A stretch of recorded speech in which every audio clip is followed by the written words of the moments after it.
going to give you money. And by the way, don't get hung up on the story to the depth that we're only talking about money, because we're not. All right. Okay? He says, I'm going to give you money. Everyone may not get the same amount of money. But the money I give you, I want you to do business with it until I return. Yes, sir. As a matter of fact, he used this term. He says, occupy until I come. Occupy until I come. And essentially that means trade with it. Do business with what I give you until I come back. Money. Christian businesses. Whether you know it or not, there's two realms on earth. There's a carnal realm or earthly realm, natural realm, and there's a spiritual realm. And because we are children of the King, part of the kingdom, we should be operating in kingdom business as well as natural business. We should be doing both, but do it on the behalf of our God. Jesus is not doing business in the earth realm. That's what he has us for. Amen. Occupy until I come back. Now I'm going to, just kind of skip through a couple of fields here, because he's really saying, I'm coming back and I want to see what kind of business person you are. Are you going to conduct business for me? Or are you going to look at what you're bringing in and start planning your own business, your own agenda, your own thoughts? He doesn't care about you having a spa. He doesn't care about you selling Mary Kay. He doesn't care about you, printing sweatshirts and t-shirts and hats. He doesn't care about you working at a bank or being the CEO. He doesn't care about how you make transactions. As long as at the end of the day, he gets the glory. So you don't put yourself up in front. What Jesus is concerned about, are you going to brand him or are you going to brand you? Kingdom business, and you have to know the difference. Because there are benefits to working for the king versus working for the man or yourself. There are benefits. And so we're sent forth as men and women of God to do kingdom business. So the question becomes, are we taking care of God's business? What is the business of God? The business of God, he says, I came to save the sinner from their sins. I came to heal the sick. There are some things that Jesus didn't come down here for. It's really not in the business plan. Buying you cars and shoes, getting you promotions on your job is not part of Jesus' business plan. The kingdom of God, he says he wants the kingdom on earth to be expanded. So how do you expand that? It's by doing kingdom business. If we're not participating or responsible for helping the kingdom expand, then we're not doing kingdom business. We're doing our business. So he says, I will give you money, startup capital. That just came. I ain't had that one in my notes. Boy, that's good there, Jesus. Thank you, Holy Ghost. Startup capital. So you can start your little business under the umbrella of my business. Your business under the umbrella. If your business is not tithing, if you're not hiring other Christian people, then you're not helping expanding the kingdom of God. Okay? So he sets forth, he's telling them, I'm sending you out to preach the gospel, to set up churches, to set up missions, and do things for the kingdom of God. I want you to bring in people. I want you to build up their faith, because as they build, you build. As they build, the kingdom builds. Okay? It begins to expand. It begins to fill up. Amen?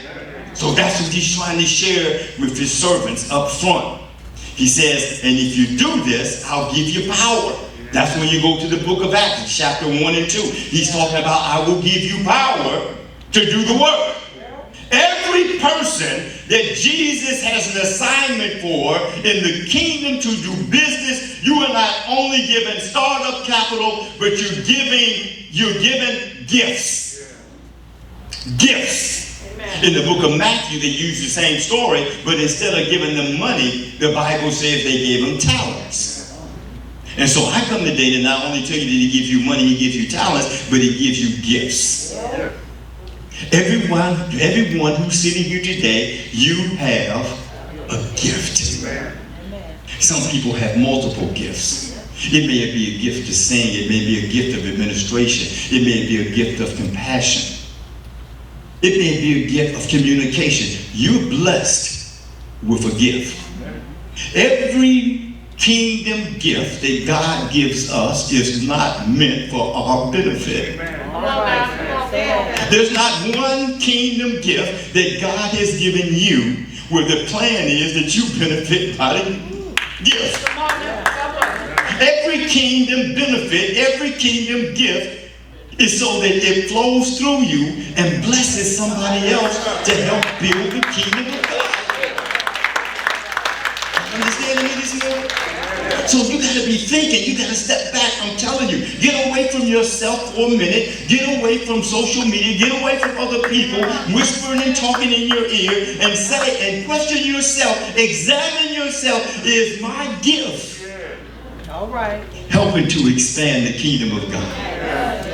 Is it helping to expand and do something for the kingdom of God? Because the people that diligently use their gift for the Christian gain, for the kingdom, are called gainers. They gain for Jesus. They gain for the kingdom.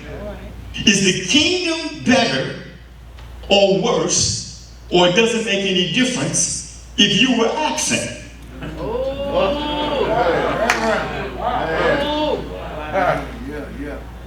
See, this is challenging, preaching like this, because it hits pastors. Because our job is to minister to the people that the Lord sends us, whether we like them or not. Our job is to look for the lost sheep, the lost person that leaves the church and goes away. But it's hard. Stuff's not easy. When a person has been faithful in church, when a person shows up every Sunday and they do things in ministry, whether they sing in the choir, play in the band, at the front door, whether they're a missionary, whether they make contributions to the church, when a person is diligent and faithful in the cause of Christianity, when they leave, it hurts. Unless they go to another church. If they go to another church and do similar or the same thing, then the kingdom is in good shape. When they leave and the person has done nothing, no contribution, they're not in ministry, they're not even good bench members because they don't maintain their bench. Okay? When that person leaves, they're not even missed. We tell them, well, you know what, we haven't seen such and such in a while. Who?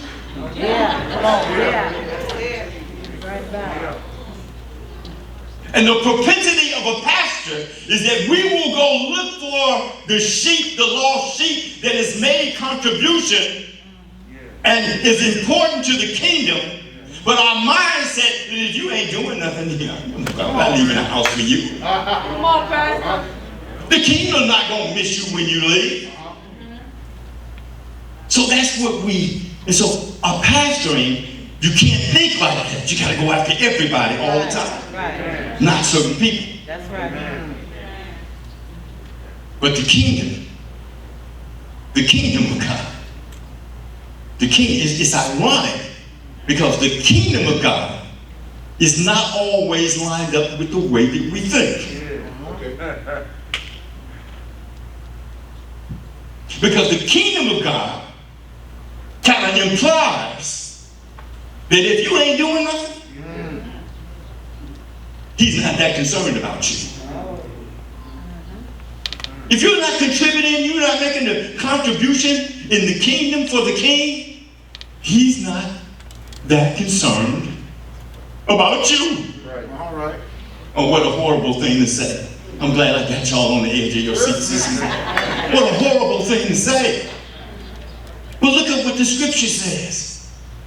He tells them, I'm giving you these gifts so you can go out and win souls. All he's concerned about is souls. Soul saving, winning souls to Christ. That's kingdom gain. Then he says, I'm coming back. And when I come back, every servant is going to have to give an account of what I gave them. All right, all right. Listen, for what I gave them.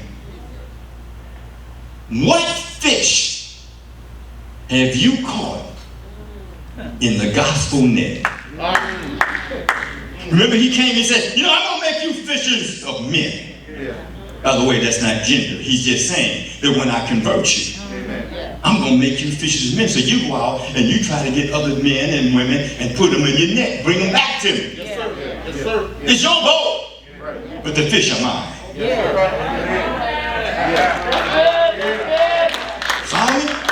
So what he's saying, I want to give you have to give an account. When I come back, I'm expected to look in your net to see my fish. Come on, Pastor. Let me know what time y'all want to dance. I'm just curious. I want to know. That's what he's saying. Then he says, in one scripture in the Bible, he talks about go out to the highways and the hedges and compel them to come into my house so my house can be filled. He says there's going to be a wedding party and I want you to invite all of those to the wedding. Talking about himself to Christ. He says, I want you to invite all of those people that are out there. I want you to invite them to my wedding. So the question becomes, how many invitations have you sent out? If you're serious about this, you should be inviting some people into the wedding. If we're not catching fish and sending out invitations, then what are we doing? Come on, Pastor. All right. Oh, we're having good church. With no fish in the net, no invitations being sent out, then we're having good church. Good church is never in the business plan of God. Come on, Pastor. It ain't in the business plan. That's some stuff we may have thrown in, but that's not in the business plan of God. Because church can get so good that we forget about people outside the church. That we're no longer interested in bringing people in to have a good time with us because we get selfish and we only want the people at the party that we know.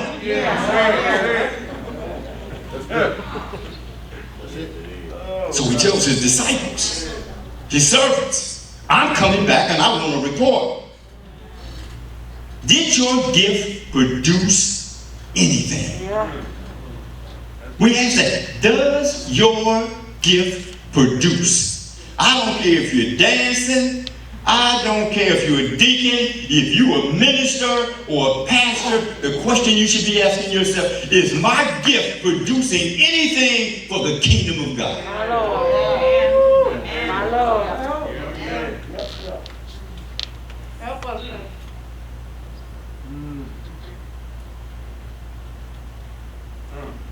I love that sound. I love that sound. Because I know what it does. It should do the same thing to you that it does to me. It should silence me. It should make me shut up for a moment and think. Is my gift producing anything for God? And remember, it's not your gift.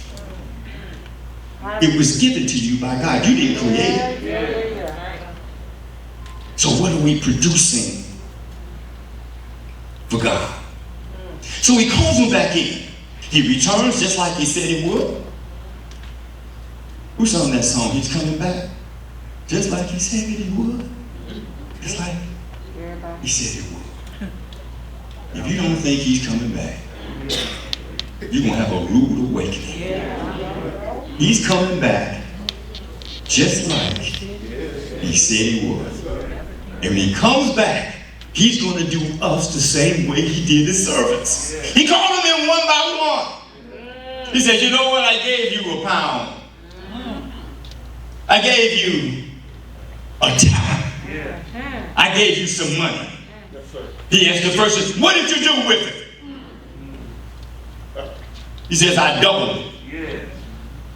I've been down here using my gift to win souls to you. I doubled it. I doubled your money. I did business until you came back. I did business until you came back. I did business until you came back. He commences to reward. The second person comes in. He says, what did you do with the money that I gave you? He says, I invested it and it grew by 50%.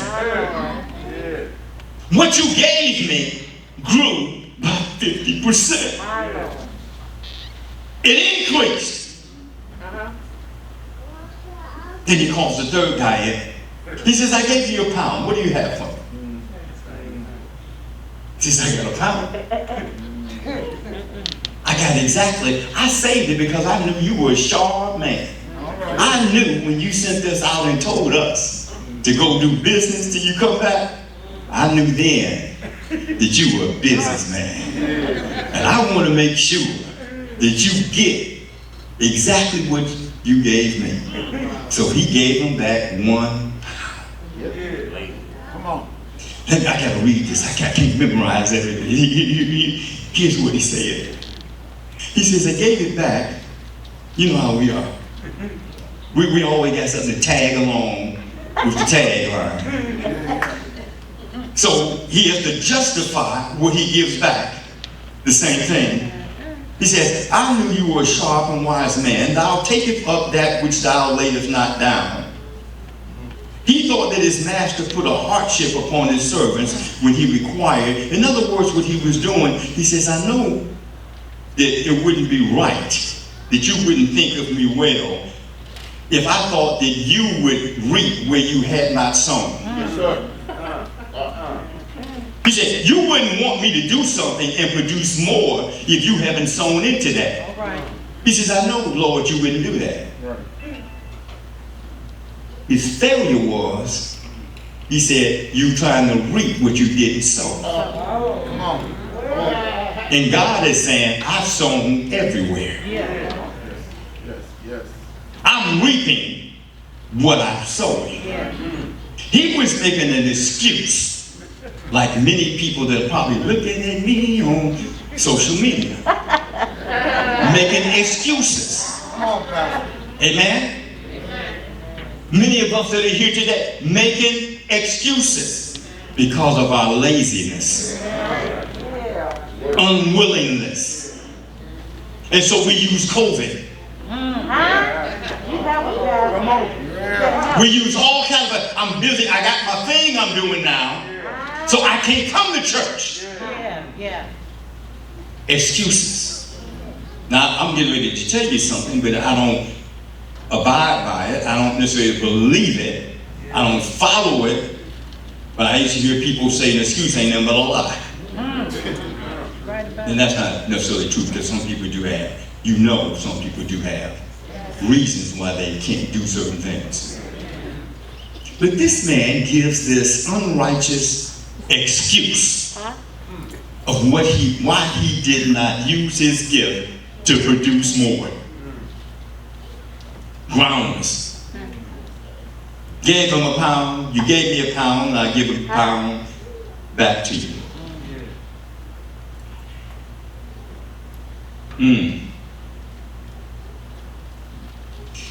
Jesus said, you know what? Ain't no sense in me sending you to hell. I'm not going, like the other Matthew, I'm not going to send you out to utter darkness. He says to his servants, take the pound that I gave to him, because he's looking for excuses, and give it to the fella that has the 10 pounds that multiplied. Give it to the person who has proven to know how to invest the talent, how to take what I've given them, how to bring in more saints. Take what was not used over here by this fellow and give it to the person that's more productive. The person that is helping to build the kingdom. And somebody in the crowd says, wait a minute. Why are you giving it to him? He already got 10. Why give it to the man that got the most? He already rolling. Y'all with me so far?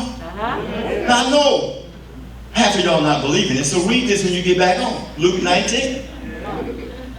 He takes it from the one who did nothing, gives it to the person that's doing everything. Come on, Pastor. And the person on the sideline said, why give it to that person and they have everything? Come on, help us, man. Tell them what they want.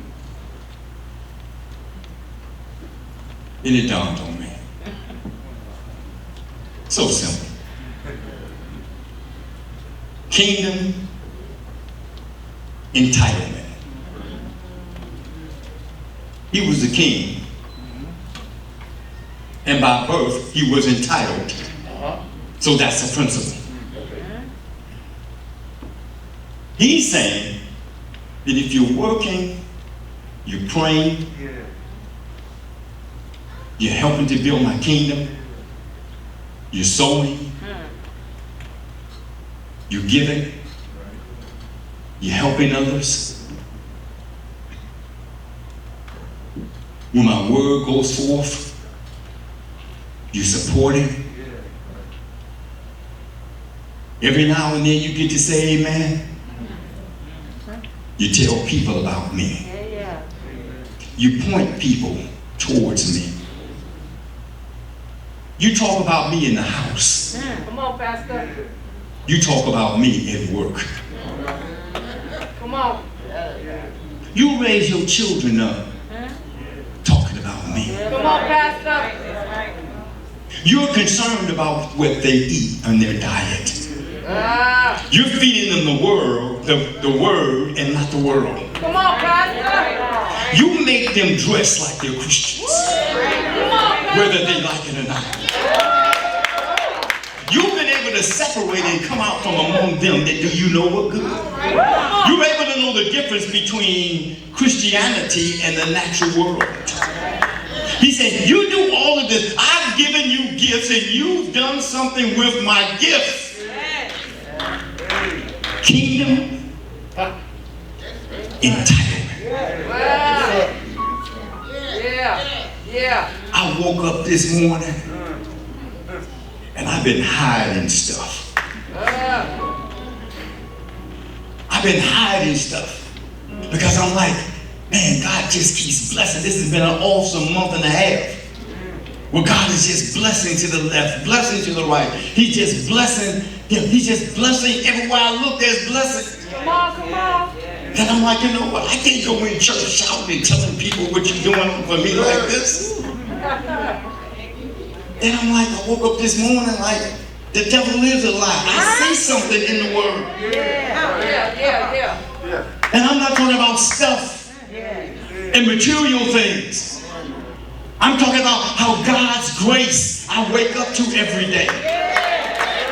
So if I'm waking up to God's grace and God's peace every day, I'm like, I ain't got to hide from people to tell them that I'm living in peace in the midst of a storm.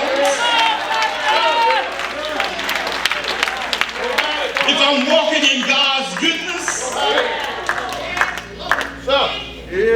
I start telling that devil, my wife was in the house, I start telling that devil,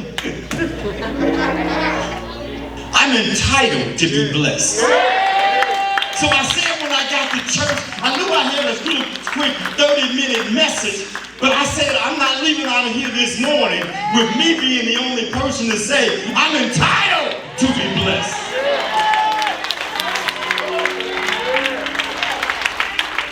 If you look at all that you've been through, if you look at your service to the Lord, come on, somebody say, I'm entitled to be blessed by the King. Come on, lift up your, I'm entitled to be blessed by the King. I love my King. I adore my King. I exalt my King. I walk with my King. Somebody say, I'm entitled.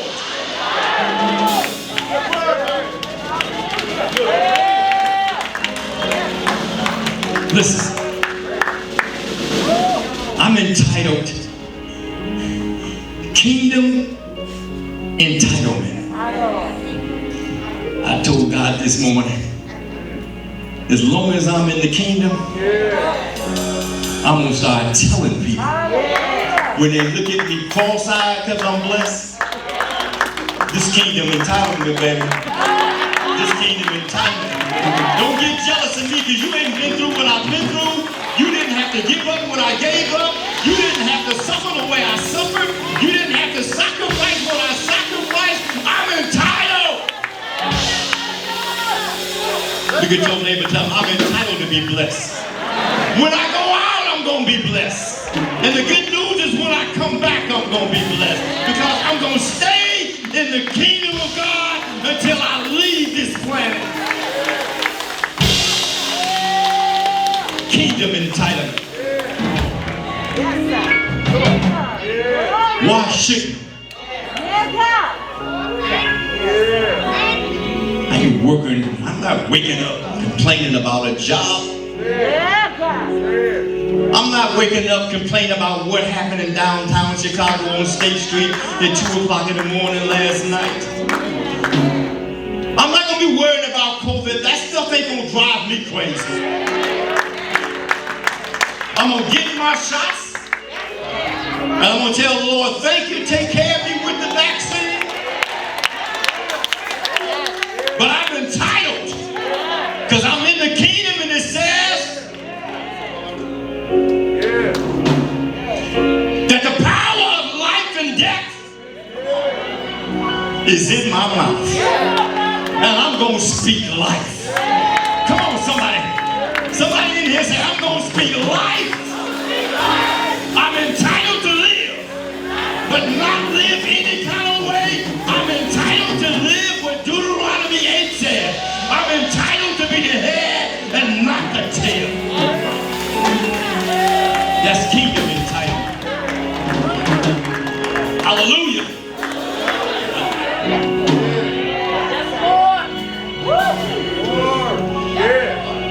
I feel so filled up with the Holy Ghost today. Let me tell you something. I want to be able to have the strength to be able to smile in the midst of storms. As we're walking through the challenges and the problems of life, I want to keep that smile on my face because I'm entitled. There's a book of the Old Testament says, I think it was David said, I got to be able to make myself happy. If I'm serving the king and the king tells me everything's going to be all right, then I'm trusting in what I heard. Everything is going to be all right. Who is his word speaking to this morning? Everything. Somebody say everything. Everything going to be all right. I'm putting that in the airways. Y'all don't hear me? I'm putting that in there, airways. Mother Macon!